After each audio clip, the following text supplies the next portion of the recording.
الله فوتو الله فوتو بر فوتو هذا كان إذا وجهك هذا أنا كان شيء ها أنا كان سيجلا هو رقم تقول شيء أكمل أكنا ندفرت قويتي وي مسكين أنا جالتو مسكين هندو بتوه إنه سينج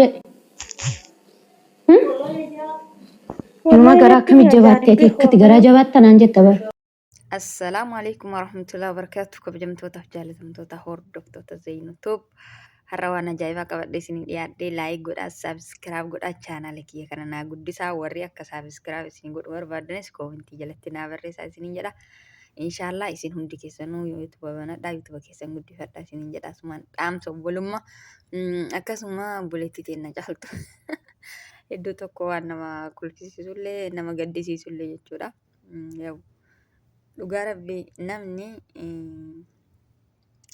amma kun namoonni tokko nama hedduutu keessan naaf hime jechuudha fakkeenyaaf nallee erganii viidiyoolee jechuudha garuu namni dhugaa dubbachuudhaaf haalli amma caaltuu fi mucaayyoon tun itti jirtu dhugaa osoo hin taane dhibbaan dhibbatti soba jechuudha walii galan alaa galanii jette oromoon akkati wal xafaxaftu jechuudha dubbii sobaatiin kanaafi dhugaa dubbachuudhaaf amma kuni mallaqa dalagataa jiran jechuudha. Biizines buleeyyantiya akkati bishaan walitti naqanii wal dandayanii waliif oofsanii fuluusa asirraa argamtu irraa xiqqoo waa kennitiif jechuudha caaltullee. Jireenyi zafana kanaa wasaasaa malee hin taatu ammallee kijibaan malee namni hin guddatu jechuudha subhaanallah garuu kijibni sirrii miti dhugaan hin citti malee hin qallattu jedhanii. Osoo dhugamaan deemanii ima guddata yuutuubiin kun ima laallata jechuudha. Ima laallama jechuu kiyya. Kanaafi dhugaa dubbachuudhaaf caaltuun aartee loltee bishaan itti naqxee kabalaa itti limgootee jirti jechuudha. Ani immoo na kolfiisa. Kanaafi caaltuun tuni ajaa'iba akkaataa itti waa dalagatan sobanii ni beekti.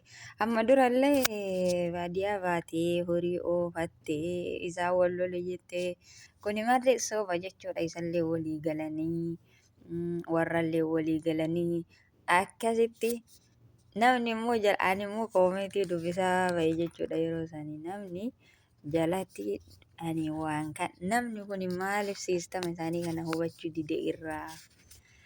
Kun hin abaara rabbi gara si haa galchu rabbi akkana si haa godhu ilmee isii irraa maaloo yaa obboleeyyanti waan dhugaa namni asirra fidu keessumaan fixata malee kuni kijiba walii galanii jechuudha. Muttaar intala achitti fuudhee asitti fuudhee maaloo ta'e caaltuun deemtee horii oofattee deemte maali milishaa ganda keessaa sanillee gisee milishaa ganda keessaa fidan sanillee milishaa waa akkana qarshii 500 wayii kiishatti suuqanii milishaan akkasitti olii gadi oofaa ture buleessa jaarsa caaltuu jechuudha.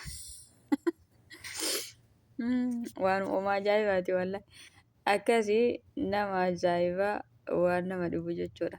Kanaafi dhugaa isinitti hin fakkaatin jechuu barbaadetti kuni sobaa waan ta'eef soba jechuudha dhugaa rabbii maaliifuu kijibaan asirratti yuutuuba dalagataa jiran jechuudha. Kijibaan malee yuutuuba Oromoon hin laaltu. Oromoon nama hin guddiftu. Amma kijiba kana jalatti intala tana abaaran jechuudha. Namalleen abaarina. Abaariin faayidaa takka isin hin qabdu. Jarri kijibanii yuutuuba dalagataa jiranii isin wanni rabbii keessanii walitti buutaniif hin jiru jechuudha. Nama hin abaarina nama walii galaniiti jechuudha ka yuutuuba dalagataa jiran. Maal isin maaltu birbiri isin godheetiin nama abaarsise yoo tara takka isa abaartan tara takka mucattii hambaa abaartan tara takka kaan abaartan jechuudha. Sirrii miti kijiba isaanii asiin irraa baradhaa naman abaarina itti dhiisa yoo laaluu barbaaddan laala ittiin boohara yookaan naman abaarina abaariin ibidda jahannam keessa gadi nama fageessitedha naman abaarina. Assalamu alaikum yaa ustaazota jirra jirtu isinis yaa jamaa obboloota akkasuma urjiidhan markazoota isin ibsuudhaaf hin qabu jechoota isin bardhaaltu ambiyoota urjiidhan haqaa yaa burqaa dhaloota fakkimmaan keessanuu bar fakki magoota rabbiin isin haa qubsiisu ollaa nabiyyoota.